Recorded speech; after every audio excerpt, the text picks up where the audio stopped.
Hello বন্ধুরা, আজকে আমি নিয়ে এসেছি রুই মাছের কালিয়া। তার জন্য আমি রুই মাছগুলোকে ধুয়ে নিচ্ছি। এরপরে হলুদ লবণ দিয়ে ম্যারিনেট করে 10 মিনিট মতন রেখে দেব। আর তারপরে কিন্তু সমস্ত প্রসেস করব। আমি এখন রুই মাছগুলোকে মেখে 10 মিনিট রেখে দিয়েছি। তেল গরম হয়ে গেছে, এবারে রুই মাছগুলোকে ভাজার জন্য ছেড়ে দিলাম। এই দেখো, মাছগুলি কিন্তু লাল করে ভেজে তুলে নিতে হবে। এবারে মিক্সি বাটিতে কতগুলো পেঁয়াজ কুচি নিয়ে দিলাম, আমি পরিমাণ অনুযায়ী নিলাম। আর তার মধ্যে কতগুলো রসুন দিলাম, 2টো কাঁচা লঙ্কা, কাজু, আর তার সাথে একটা ছোট টমেটো। আমরা যেহেতু বেশি টক খাই না, তাই হাফটাই দিয়ে দিয়েছে। তোমরা পরিমাণ অনুযায়ী, তোমরা যে যেমন খাও সেই স্বাদ অনুযায়ী তোমরা দেবে।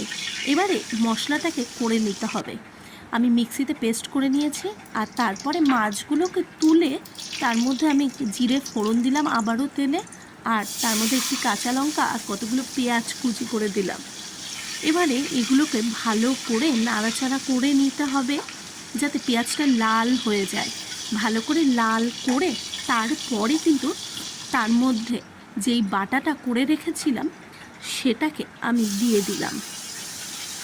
এর মধ্যে সমস্ত কিছুই রয়েছে বলে আমি কিন্তু আদা বাটাটাকে আমি এই রুই কালিয়াতে আমি দেব না।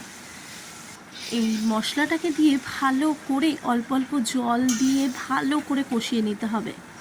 আর দেখো, এর মধ্যে আমাকে আরও কিছু ইনগ্রিডিয়েন্টস দিতে হবে। দেখো, আমি কিন্তু মশলাটাকে ভালো করে কষিয়ে নিলাম। আর তার মধ্যে দিচ্ছি হলুদ গুঁড়ো। আর তারপরে আমি দেব এর মধ্যে লাল লঙ্কার গুঁড়ো। লাল লঙ্কাটা আমি একটু বেশি দিলাম, এটা কাশ্মীরি মির্চ বলে কালারটাই হবে, ঝালটা আর হবে না। এবারে আবারও একটু নাড়াচাড়া করে নিচ্ছি। মশলা যদি ভালো মতো না কষানো হয় তাহলে কিন্তু মশলার একটা গন্ধ রয়েই যাবে। আর তার মধ্যে আমি দিলাম জিরের গুঁড়ো। আমি এটা ভাজা জিরের গুঁড়ো দিয়েছি, আমি ঘরেই করে রাখি। তোমাদের একদিন আমি দেখিয়ে দেবো কেমন করে করে। আর তারপরে এটাকে ভালো করে নাড়াচাড়া আবারও করে নিলাম। তাতে সামান্য একটু জল অ্যাড করতে হবে, কেননা মশলাটা যখন ভালো তেল ছাড়বে তখন কিন্তু প্রচণ্ড ধরে ধরে যায়, তাই একটু জল অ্যাড করতে হবে। আমি এর মধ্যে খানিকটা চিনি দিয়ে দিয়েছি। কালিয়া জিনিসটা একটু মিষ্টি মিষ্টি ভালো লাগে, ঝাল মিষ্টি দুটোই আমি দিয়েছি। আর এই কতগুলো কাঁচা লঙ্কাও দিয়ে দিলাম। এ দেখো, জল দিয়ে কিন্তু আমি খানিকটা নাড়িয়েও নিলাম। এবারে কিন্তু ঝোলটা ফুটতে চলেছে। এবারে এক এক করে মাছগুলোকে আমাকে ছেড়ে দিতে হবে। আর ঝোল না ফোটার আগে যদি মাছ দেওয়া হয় তাহলে কিন্তু খেতে খুব বিচ্ছিরি হয়। আর কালিয়ার এটাই যে কোনো ঝোলই একটু ফুটলে তারপরেই যেন দিলে মাছটা ভালো হয়। এই দেখো, আমার কিন্তু কালিয়াটা তৈরি হয়ে গেছে। গরম গরম এক সুন্দর একটা কালিয়া। আমি একটু মাখা মাখা করেছি, তোমরা পারলে একটু ঝোল ঝোলও রাখতে পারো।